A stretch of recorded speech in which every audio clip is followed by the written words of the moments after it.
Mr. Speaker, will you please call the House to order? The bill is passed.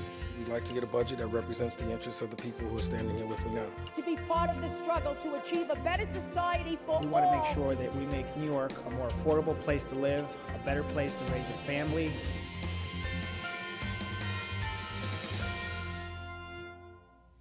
Welcome to Assembly Update. I am Assemblymember Angelo Santabarbara, representing the 111th Assembly District, which includes Montgomery County, parts of Schenectady County, and parts of Albany County. Today, we have a great show lined up for you. A couple of different things we're going to be talking about. The organization called NYSID, doing great things for our community, and a program called CREATE. And CREATE stands for something we'll find out in a little while here. But I have two guests. Welcome Ron Romano, President and CEO of NYSID. Thank you. Welcome to the show. And Brian Bateman, who is the marketing manager of NYSID, and you also oversee a program called CREATE. That's right. So why don't we start off with a little bit about NYSID. Some people might not know what that stands for or some of the things that you're doing, but let's talk a little bit about the organization itself. Okay. NYSID is New York State Industries for the Disabled. We're celebrating our 40th anniversary this year. We were established in 1975, and we're a not-for-profit organization, social enterprise, if you will, that provides, develops, and administers contracts to fulfill procurement needs for state and local governments. So what we do is help to create employment opportunities for individuals with disabilities. And last year on NYSID contracts alone, we employed nearly 7,000 New Yorkers with disabilities who earned nearly $55 million in wages on preferred source contracts that we administer. So we're pretty proud of that, and we hope to continue to grow it and provide new products and new services as we move along. And some of the areas, you cover a pretty big area, people that want to get involved with NYSID or see an opportunity there. What's the best way to get involved? What's the best way to say, hey, this might be something for me? Right. We do have a large area. We're statewide, so we are a membership organization. We work with 166 community rehab agencies and private sector partners that are located throughout the state. And if you go to our website, which is www.nysid.org, there's a member map. You can locate one of our members. We also have an e-commerce site on there. You can purchase our products online, and you can find more about the services that we provide, as well as some of the other programs that we run that dovetail into the creating employment. Excellent. And what are some of the services? What are some of the products, just to get an idea? Our largest service is by far janitorial. It's also our oldest, but we also provide document imaging services, industrial laundry, office temps. And in terms of products, we assemble and package, and in some cases manufacture a variety of products, anything from picnic tables to medical supplies, kits for certain customers and certain agencies. Can you think of apparel, right? Food products. So it's pretty diverse. It's items that the member agency might have a particular expertise in or affinity for, or the individuals that are employed there have been trained in. So it's a diverse product line. And everything you've mentioned are things that we see every day in our communities, and certainly a need for it. And people can access NYSID for these products and say, hey, we need this many, whatever, picnic tables or whatever the case may be. Right. You can go online and purchase them that way. Typically, state government or local governments or school districts will send us purchase orders. We produce a catalog annually of the products. In terms of services, we have account reps throughout the state that call on various agencies and explain what our services are and what the program is about in terms of employing New Yorkers with Disabilities, and we are able to negotiate those contracts, without bid because of the preferred source program. So they work with the agencies to put together the services that they require. Well, before I forget, happy anniversary, 40 Thank you. years. Thank you very much. And also, you mentioned, so this is all about employing New Yorkers with disabilities. That's correct. And these people are trained to do specific skills.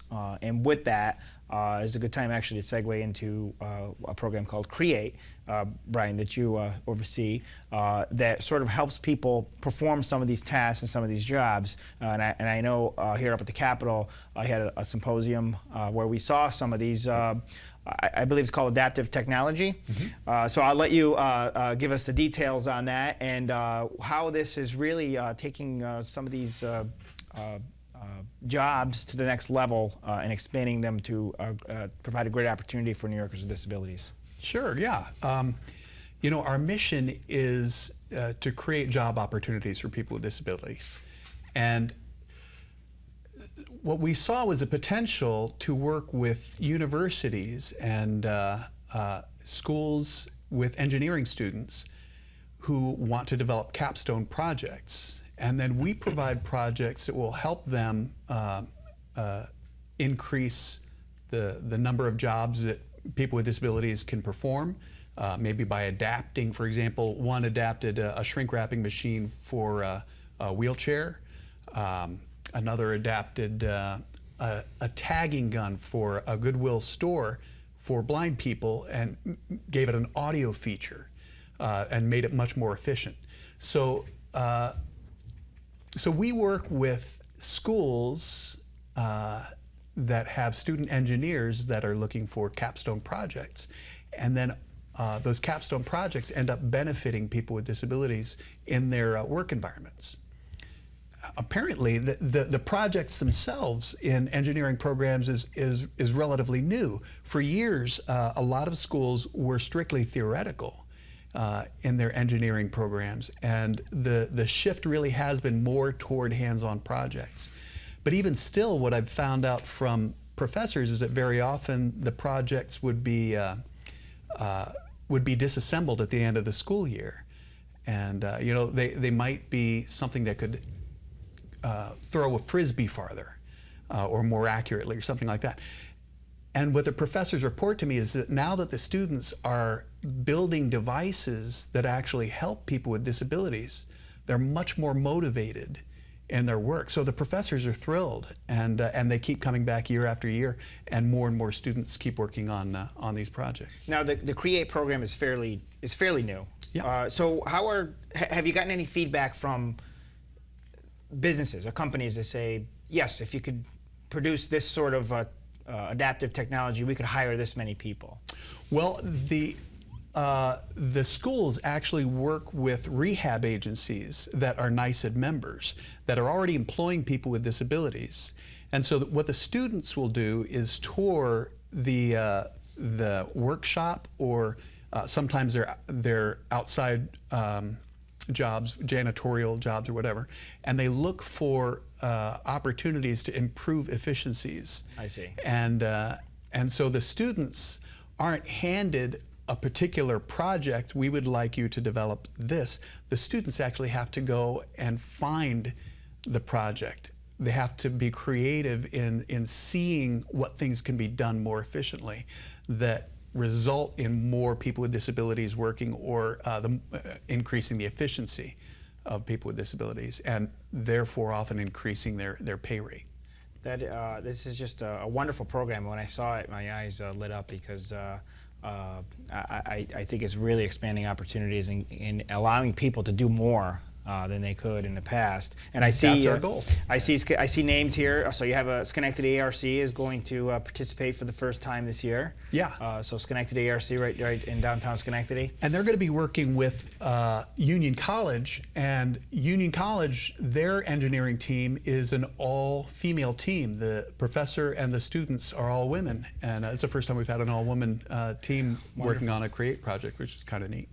We're also in preliminary talks with Schenectady High School and Mohonasen High School. We've never included high schools into CREATE, but that's a program that we really want to develop. I know Mohonasen is developing a new tech center, and so they put a lot of emphasis on engineering, and we would love to give them projects that they can work on as well. And I've heard about the tech center, and certainly if this could be a part of it, it's just one more wonderful feature, one more program that can be offered there. Right. So these add, real life experiences for the students, and really give them a perspective on people that they might not have had before in terms of individuals with disabilities. So it's good for the students, it's good for the individuals that are working on our contracts, because it